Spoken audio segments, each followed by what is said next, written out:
Hi everyone, welcome to your second lesson on functions. Today we're going to look at a little bit of a review about putting different inputs into functions to get different outputs, but then we're going to look at something called composite functions, which you did start last lesson, but not so formally. Okay, so today you'll learn a few new bits of notation and how we would interpret them and work with them. Okay, but to get started, can you please pause the video and try these questions, and then press play when you're ready to go through the answers.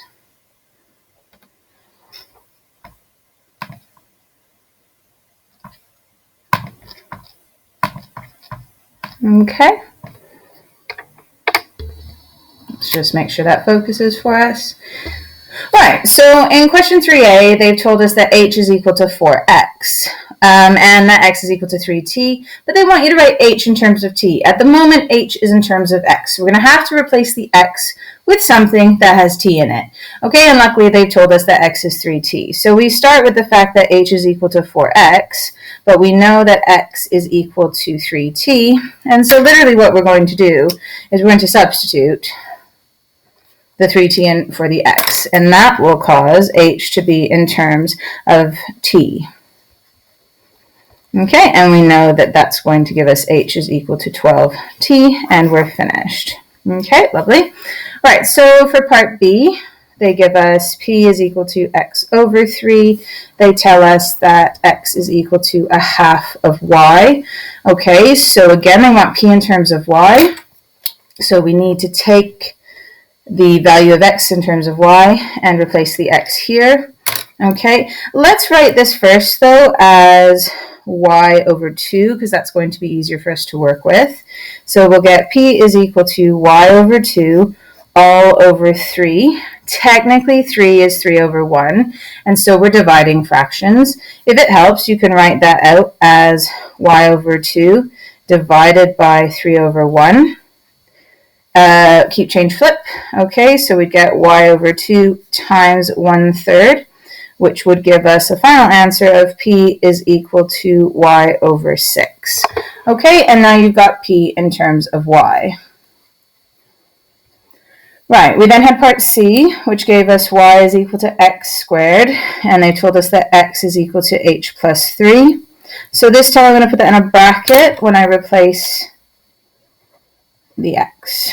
Okay, so we end up getting y is equal to h plus 3 squared, which gives us h squared plus 6h and then plus 9 when we expand. Okay, all right, and that's it. We've done that. That's in terms of h. Right, so that's question 3. Well done, those of you who got that. Question 4, we are now substituting in an input into a function. So f of 5 in this function is going to be 10 over 5, which we know is equal to 2. For part B, f of negative 2 is going to be equal to 10 over the negative 2, which is going to give us negative 5. Okay, for part C, we are going to have f of a half. Okay, and that is going to become 10 divided by a half. Now that's interesting. If we cut something into a half, we actually end up with 2 pieces. So this is like saying 10 times 2, which is equal to 20. Okay, and for part D, we have f of negative 20. Okay, so that's 10 over negative 20. And if we simplify that, we get negative a half. Okay, so that was question 4. Again, well done, those of you who got that.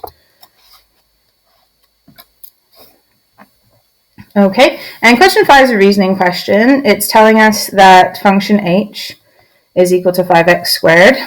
Okay, and Alice says that h of 2 is equal to 100.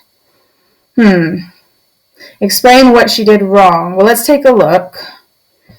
If we didn't follow the order of operations and we put in a 2, we would get 5 times 2 squared. Now we know we should be squaring first because that's the function, or sorry, that's the operation we would do first, but she might have done this. So I would say if she did 5 times 2 first, she would get 10, and then she squared it, which would give her 100. So what she should have done is square the 2 first and then multiplied by 5. And so you would say her mistake was multiplying by the 5 by 2 and then squaring, when she should have squared the 2 and then multiplied by 5. Okay, and then for part B, they want you to work out the correct one. So we'd say h of 2 is actually equal to 5 times the 2 squared, which is 5 times 4, which should have been 20. Okay, and then that's finished. Okay, so well done, guys. Right, so let me just make that bigger for you. I want you to take a moment to write down this note. Okay, it is related to what we did last lesson, but I'd really like to make it very clear now, the notation for a function. Okay, so you do need this in your notes, so please press pause and please write this in your notes.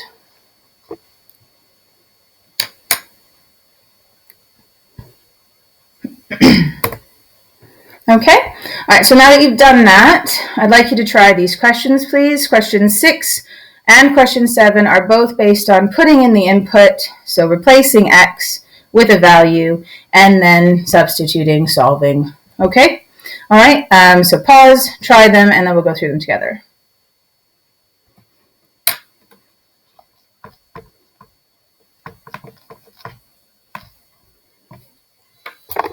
Okay, well done. Let's take a look.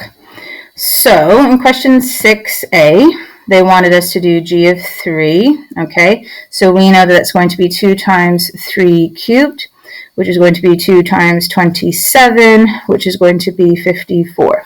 Done. Okay, part B is g of negative 1. Okay, so we know we're replacing the input with negative 1. So 2 times negative 1 cubed, careful. Negative 1 times negative 1 is plus 1, times another negative 1 is negative 1. So that's actually 2 times negative 1, which is negative 2. Part C, we have g of a half. Okay, so that's our input. So that's 2 times a half to the power of 3. Okay, now you're doing a half times a half times a half. So our numerator is just 1 times 1 times 1. But 2 times 2 times 2, or 2 cubed, is 8. Okay, and that's going to give us 2 over 8, or 1 over 4. Okay, and part D, we have g of negative 5. Okay, so that is 2 times the negative 5 cubed, which is equal to 2 times negative 125, which is equal to negative 250. Final answer. All right, so well done those of you who got those. Question 7, part A. This time we got 2 functions, so I'm going to write this at the top to make it easier. Not a bad idea if it's in a different section of your exam paper and you'd like to look at it more closely to rewrite them out, okay? Right, so in part A, they would like us to do f of 1 plus g of 1.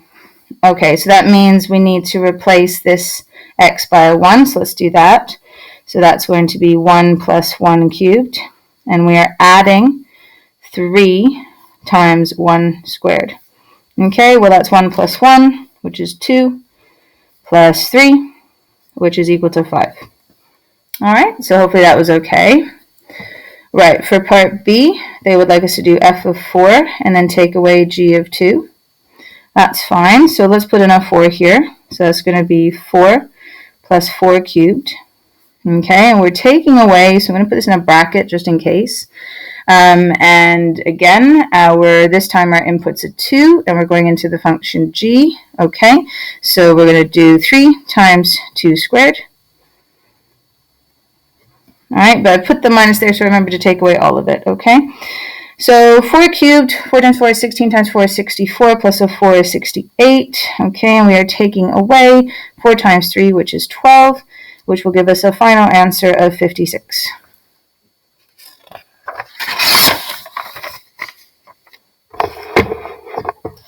Okay, good work. Let's take a look at part C.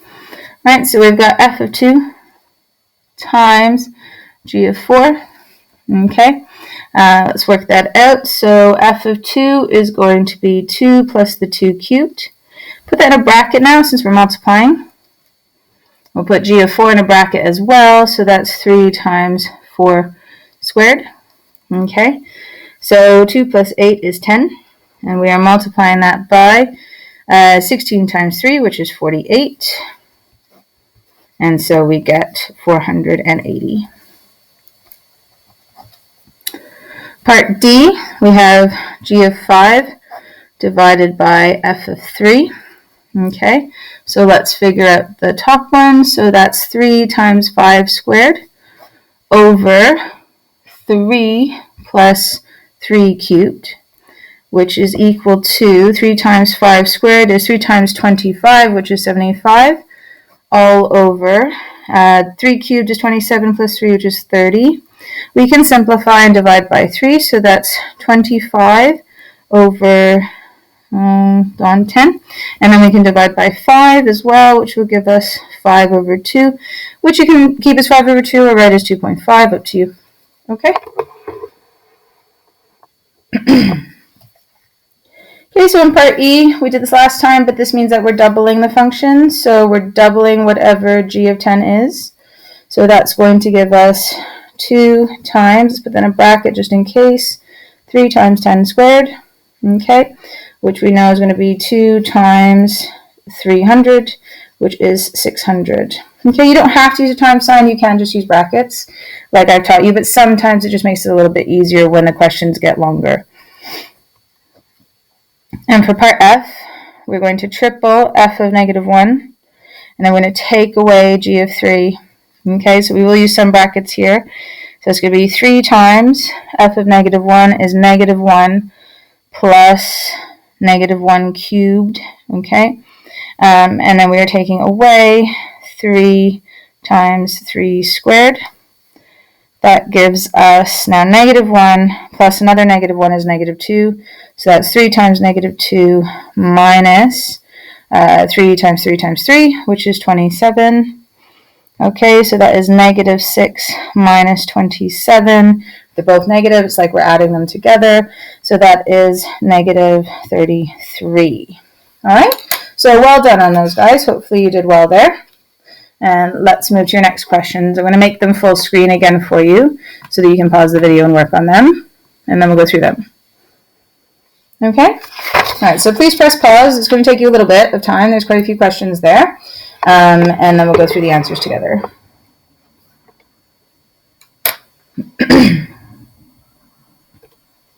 Okay, well done, proud. And let's see how we did. Right, so question 8a. So we've got g of x is 5x minus 3, and they're saying to work out the value of a when g of a is 12. So this is the type where we have to set up our equation. So first of all, our input is a, so that's 5a minus 3 is equal to the 12. Add the 3 to both sides, 5a equals 15, divide by 5, and we get a equals 3. Part B is 5a minus 3 is equal to 0. So 5a is equal to 3, and therefore a is equal to 3/5. You can make that as a fraction, that's fine. And for part C, we get 5a minus 3 is equal to negative 7. Add the 3, 5a is equal to negative 4. Okay, and therefore a is equal to negative 4/5. Done. All right, so hopefully that one wasn't too bad. Let's take a look at question 9. Part A, okay. So again, we're replacing with a. So we get a squared minus 8 is equal to 17. Add the 8, a squared is equal to 25. And therefore, a can be plus or minus the square root of 25, which means plus or minus 5. Part B, we get a squared minus 8 is equal to negative 4. Add the 8, we get a squared is equal to 4. A is plus or minus the square root of 4, and therefore a is plus or minus 2. Okay, well done. Part C, we have, f of a is equal to 0, so let's write that as a squared minus 8 is equal to 0.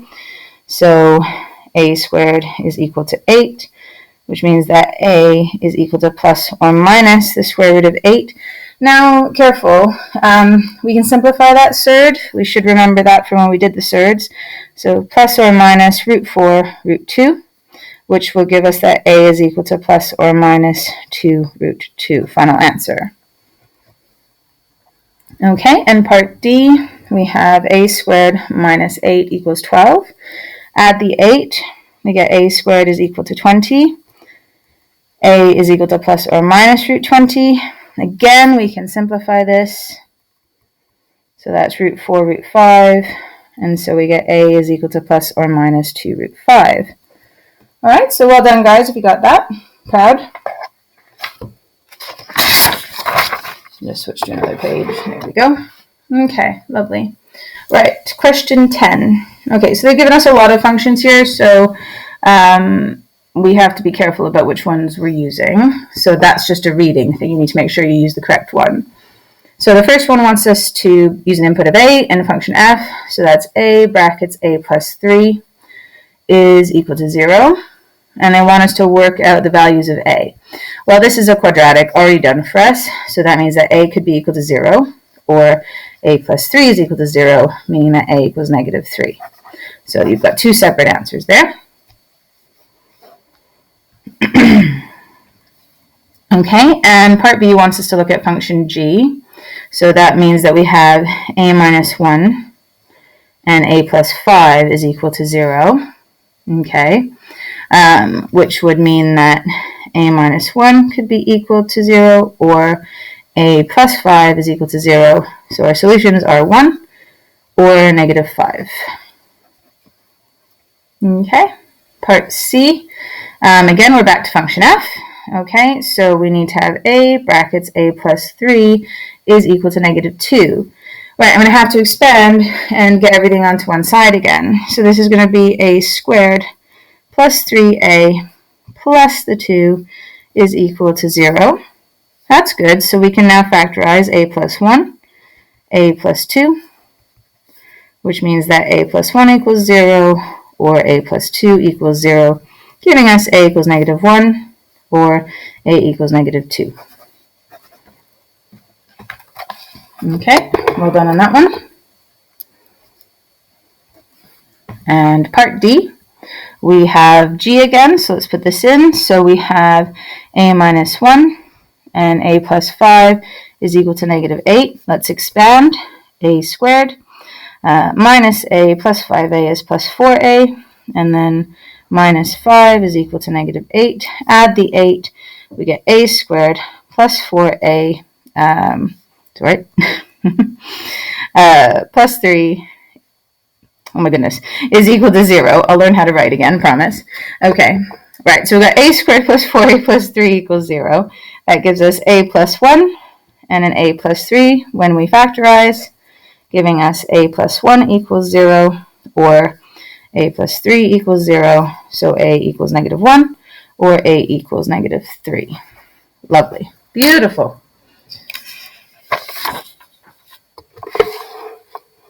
Okay, question 11.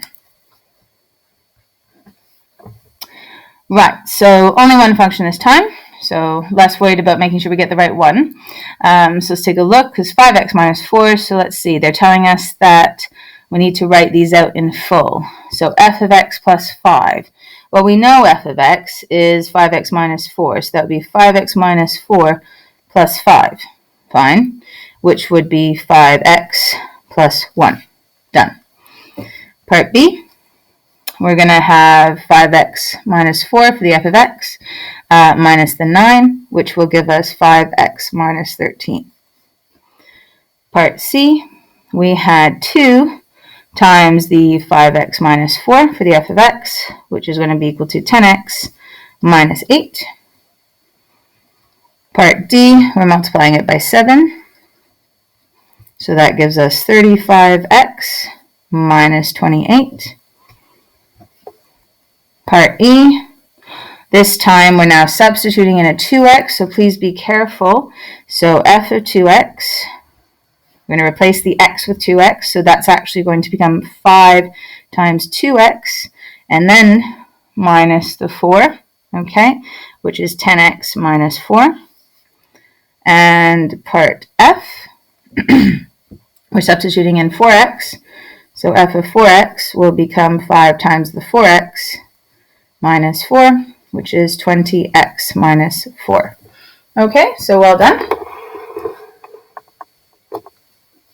And the last question there is question 12, okay, which is stating that function h is 3x squared minus 4, and it wants us to write these out in full. So for the first one, we would have the 3x squared minus 4 plus the 7, which is equal to 3x squared plus 3, okay?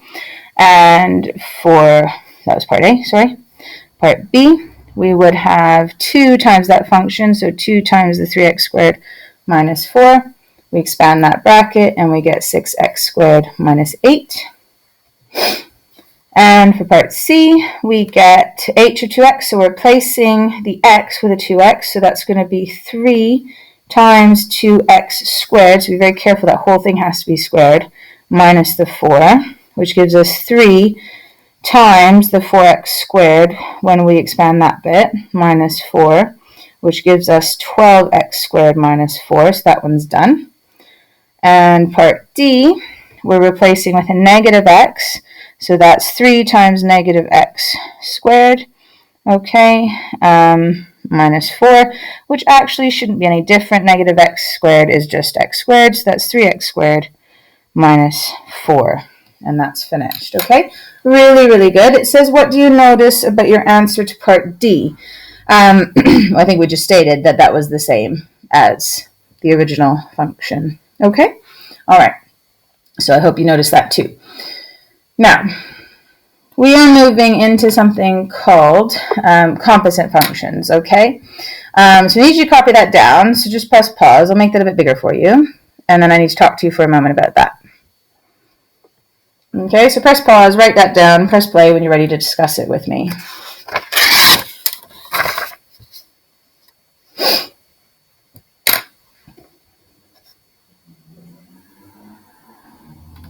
Okay, so really like the way I like to think about this is it's a function inside a function. So you're applying a function to another function. And therefore we have to be careful with our notation, how we interpret this, how we use it. Okay, so I'm going to walk through this question with you, okay, and explain it to you properly. All right, so first things first, in these questions they're going to give us a couple of functions, maybe 3. So here they've given us function f and function g as 2 different functions, okay? And they're saying for the first question to work out, so for part A, g of f of 2. Now, what I want you to think about is that we're putting f of 2 into the function g. So I actually recommend you add an extra set of brackets so that you can think about the fact that this is going to be your input into the function g, okay? So what do we mean by that? Well, we better figure out what f of 2 is first, okay? So we can say that this is going to be equal to g of, well, what is f of 2? Well, we know if the input's 2, we better do 6 minus 2 times 2.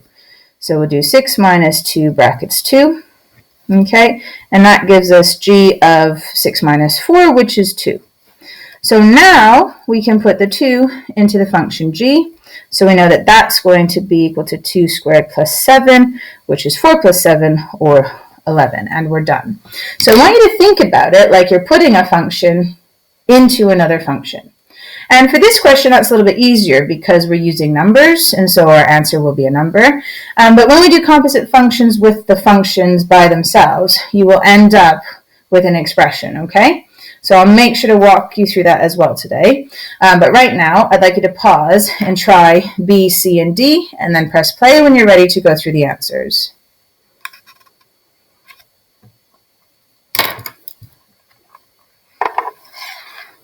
Okay, so we should be ready now. Let's take a look at B first. So we have G of f of 7. So remember, we're putting in another set of brackets just to keep track.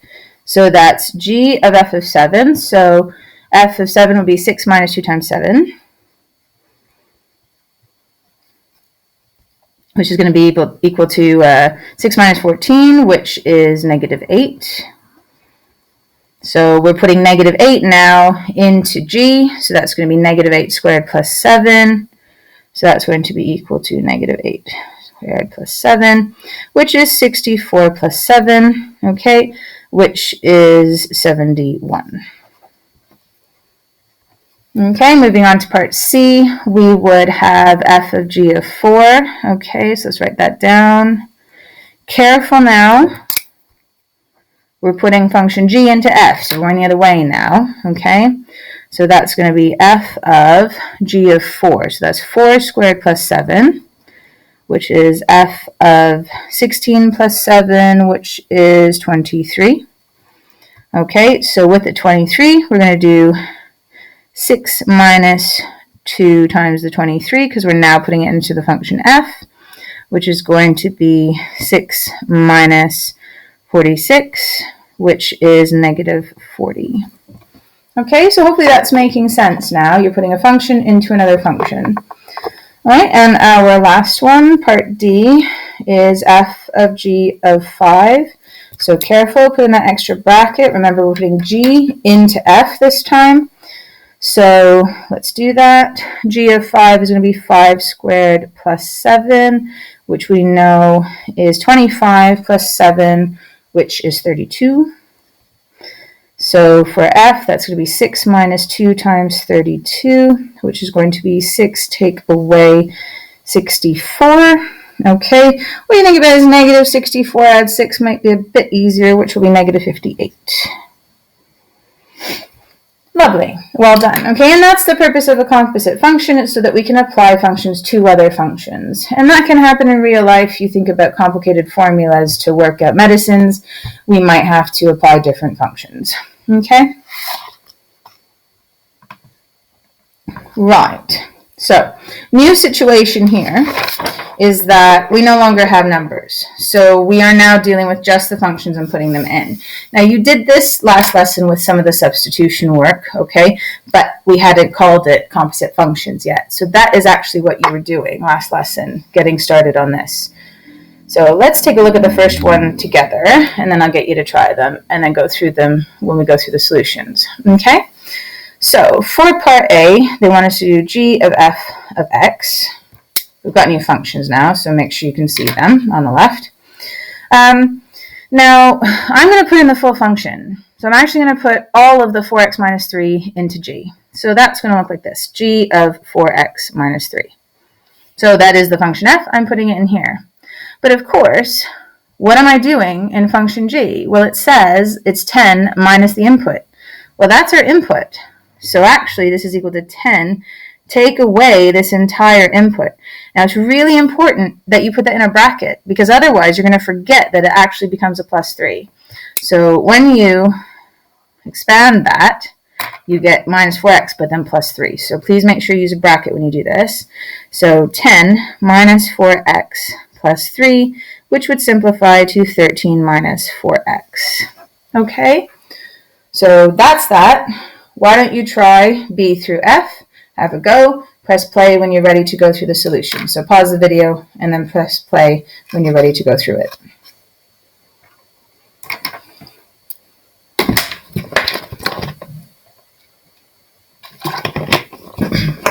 Okay. Right, good work. Let's take a look and see how you did. Right, so for part B, we have f of g of x this time. Okay. So we're going to put g into f, so that's going to be f of 10 minus x. F is asking us to multiply it by 4 and then take away 3, so that is going to equal 4 times 10 minus x and then minus 3, which is 40 minus 4x minus 3, which is 37 minus 4x. Okay? Right, part C, we should have f of h of x, so we're putting function h into f.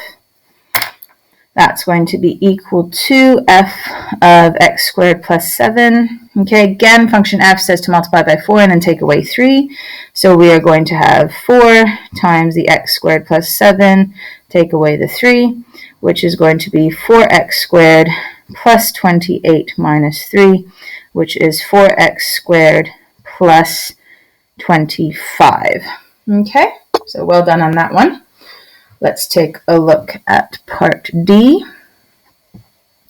So here we have hf of x. So this time we're going to put function f into function h. So that is going to be h of 4x minus 3. So remember, in the function h, it's asking us to square the input and then add 7. So that's going to be 4x plus 3 squared plus 7. Let's expand that bracket. That's going to be 16x squared, 12 plus 12 is 24, so plus 24x, plus 9 plus the 7, giving us a final answer of 16x squared plus 24x plus 16. Okay?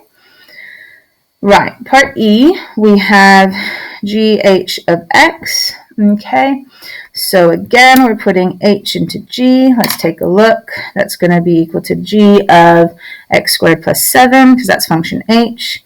In g, we have to take the input away from 10, so it's going to be 10 minus, make sure that's in a bracket, x squared plus 7, so that you distribute that negative fully. Okay? So that's 10 minus x squared minus 7, which gives us 3 minus x squared when we simplify. Okay, and last one. We have hg of x. Okay, let's put a bracket around that. So that's going to give us h of function g, which is 10 minus x. Okay, and h we're squaring and then adding 7, so it's going to be 10 minus x squared plus 7. We expand, we get 100 minus 20x plus x squared plus 7. Let's reorganize that. X squared first, minus 20x, and then plus 107. And we're done. Really good. Right, so there's one more thing I want you to do today before we end the lesson. Okay, I would like you, and I'll make it full screen so you can see, I'd like you to try this whole question, okay? So it's all composite. It is a past paper question worth 6 marks, okay? See if you can get this now that we've gone through this. You'll notice the first two are a little bit easier because they give you numbers, and then the last bit we have to do the composite function with the just the functions, okay? So press pause and then press play when you're ready to go through the answers.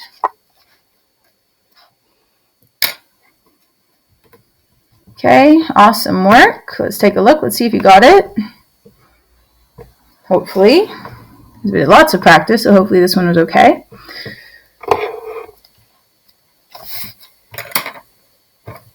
Right, so we've got 2 functions. I'm going to write them at the top just to make sure that we're really clear when we go through this.